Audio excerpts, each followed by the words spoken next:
disfrutando de un contenido fresco y actualizado por A Primera Hora. Bueno, estamos de vuelta en este su espacio A Primera Hora y tenemos en este momento una conexión internacional con Dolores Gandulfo, quien es la directora del Observatorio Electoral de la Conferencia de Partidos Políticos de América Latina, COPAL. Tenemos ahí la conexión con Dolores. Bienvenida, Dolores, un placer tenerte por acá. Hola, ¿cómo están? Un placer estar con ustedes. Un saludo a todos y todas. Dolores, quisiéramos saber desde la COPAL, sabemos que la COPAL desplegó una misión de observación electoral para las elecciones del pasado domingo. ¿Cuáles han sido los resultados que se han tenido con respecto a esa misión de observación que realizó la COPAL? Bueno, en primer lugar, y para hacer un paréntesis, quería enviar mis condolencias. Recién escuchaba a un dirigente del PLD, a toda la familia del PLD y a todos, obviamente, los dominicanos y dominicanas por la pérdida de alguien que me tocó compartir en la COPAL mucho tiempo y una persona muy querida que fue Adirka Feliz. Así que quería también aprovechar este espacio para hacer llegar mis condolencias y mis afectos a todos sus seres queridos. Con respecto a la delegación que estuvo en República Dominicana de la COPAL, una delegación que estuvo invitada por el órgano electoral, por la Junta Central Electoral, a participar de estas elecciones municipales, con la expectativa de tener una misión desplegada en el mes de mayo para las elecciones presidenciales. Allí estuvo nuestro presidente, Alejandro Moreno Cárdenas, y también la secretaria ejecutiva de la organización, Sofía Carvajal, y como usted bien decía, también autoridades de la organización desplegándose por allí, por el territorio dominicano. En primer lugar, un factor que obviamente queremos reconocer es que a pesar de que tuvimos conocimiento de algunos incidentes trágicos que se dieron en la jornada, la verdad que lo que fue el despliegue electoral, la jornada electoral, se pudo observar mucha transparencia y mucha tranquilidad por parte de la ciudadanía a la hora de ir a votar. Sí, también hicimos algún comentario y alguna recomendación para lo que es la seguridad, la custodia de los recintos electorales, para evitar esto que siempre también remarcamos en muchos procesos electorales en nuestra región, el famoso acarreo de la ciudadanía al voto por parte de las fuerzas políticas, que creemos que es una práctica, además de un delito electoral, es una práctica que entorpece, ¿no?, el derecho libre a la votación. Pero sacando, digamos, esos incidentes y seguramente las denuncias que las fuerzas políticas puedan hacer a los órganos competentes, ¿no?, de jurisdiccionales y al órgano electoral, nuestra observación realmente vio una ciudadanía muy comprometida a la hora de ir a votar, pero sí un llamado de atención no solo a la órgano electoral para que promueva la mayor participación, sino también a las fuerzas políticas para que entren en contacto con la ciudadanía y se vinculen de manera tal que la ciudadanía tenga una buena percepción de lo que es el proceso electoral, para que haya una mayor participación. Porque sí está claro que si uno ve los datos del Latinobarómetro, por ejemplo, en el caso de República Dominicana, uno puede ver que casi el 40% de los dominicanos y las dominicanas expresan que no confían en el sistema, que no están satisfechos, y casi el 23% nada satisfecho. Y esto por ahí refleja un poco el gran nivel de abstencionismo que hubo el día domingo en las elecciones, y que creemos es de vital importancia que el número de participación crezca, el abstencionismo baje de cara al proceso electoral en mayo, para la legitimidad de quien resulte electo en este proceso de las presidenciales.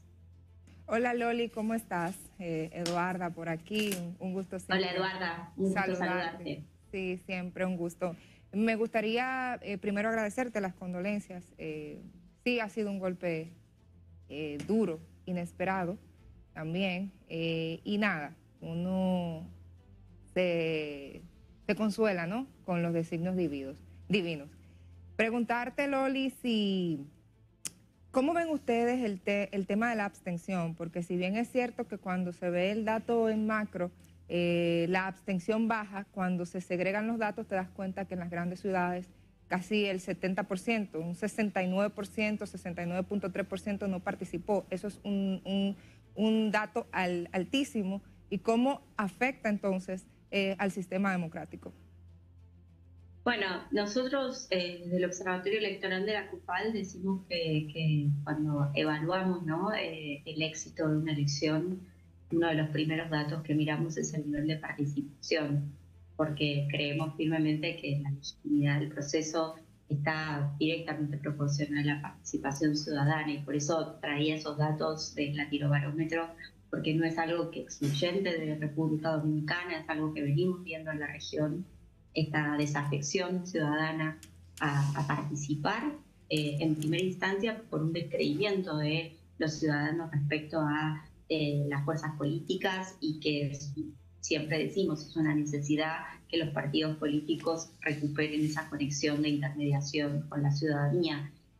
La verdad que cuando uno analiza, y como decía, el dato de casi el 55% que marca el órgano electoral, si uno lo desagrega por algunos territorios, aumenta considerablemente, y eso realmente es un problema a la hora de generar legitimidad a las autoridades electas. Por lo tanto, sí, para el proceso presidencial y obviamente para el proceso legislativo también, nos parece que es un esfuerzo grande el que tiene que hacer el órgano electoral para promover y dar garantías a la ciudadanía para el ejercicio del voto, pero también es una gran responsabilidad de las fuerzas políticas trabajar para reconectarse con la ciudadanía y demostrarles que la forma de quizás ese descontento ciudadano que muchas veces se manifiesta con el nivel de abstencionismo se resuelve obviamente siendo parte y participando.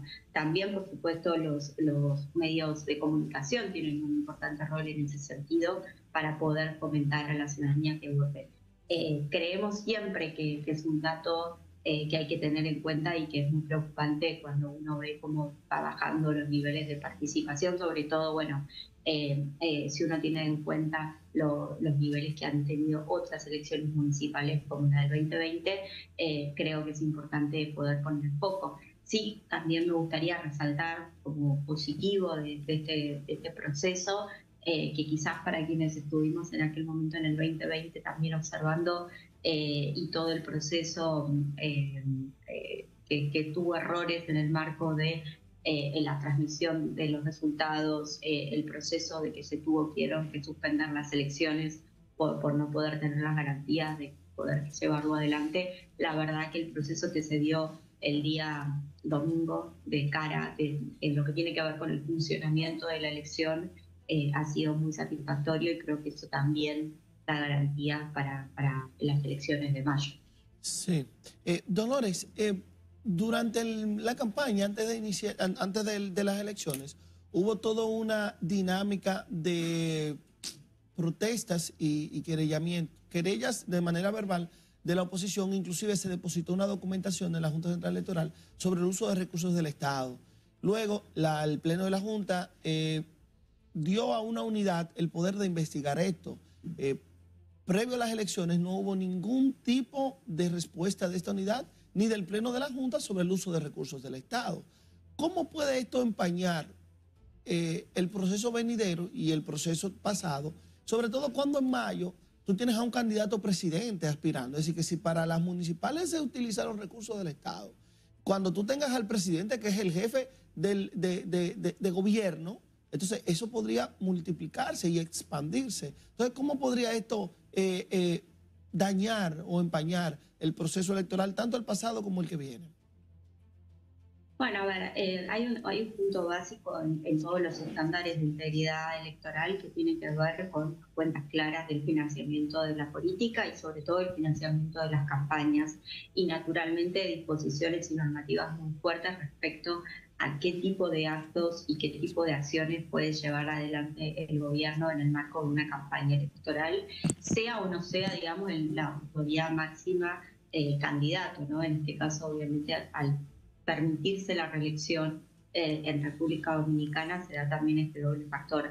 Pero sí es muy importante que el órgano electoral en República Dominicana, como en otros casos, tenga, digamos, el control del proceso de las campañas y pueda ir dando garantías a la ciudadanía también, porque eso también si hay un efectivo control, también va a haber un efectivo cumplimiento por parte de las fuerzas políticas para no ir en contra o no violar esas normativas. Nosotros venimos recientemente de otra misión electoral en El Salvador, donde también estuvimos fuertemente recomendando al órgano electoral que estuviese muy enfocado en poder nivelar y equilibrar el juego político, ¿no? Creo que siempre está este punto de qué pasa cuando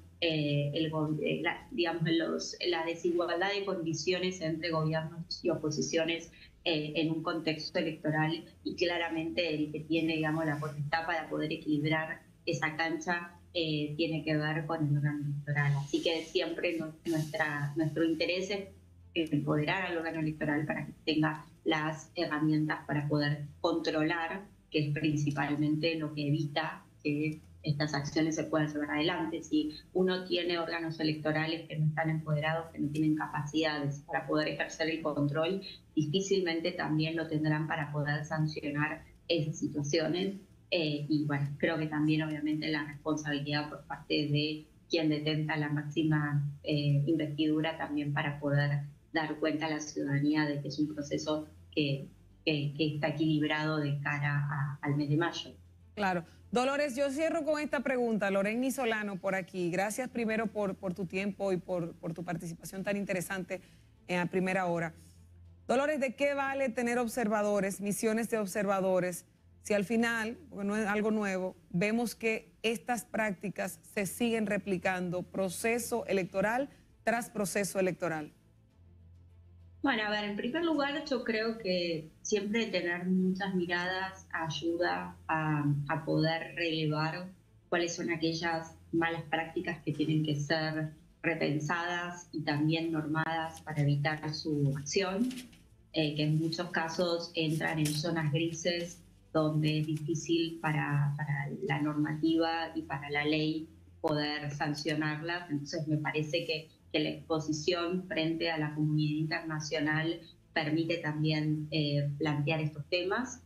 En segundo lugar, porque la observación electoral, una de las funciones que tiene es el intercambio de buenas prácticas, y esto lo hemos visto, por ejemplo, en el caso de la pandemia, donde me consta que al ser, por ejemplo, República Dominicana uno de los primeros países en llevar adelante elecciones en contexto de pandemia, las acciones que realizó el órgano electoral para poder garantizar el derecho a la salud también al mismo tiempo que se garantizaba el derecho al voto, permitió que muchos otros órganos electorales de nuestra región pudiesen emular esas acciones y al mismo tiempo intercambiar buenas prácticas. Por lo tanto, creo que otra de las características que tiene la observación electoral tiene que ver con eso, y creo yo que en contextos donde muchas veces la cancha está inclinada, también la presencia de organizaciones prestigiosas que estén observando la elección permite también darle mayor respaldo al órgano electoral para que pueda tomar acciones, y al mismo tiempo poderle dar un respaldo a aquellas fuerzas políticas que no cuentan con los recursos ni con las distintas garantías para poder participar del proceso electoral.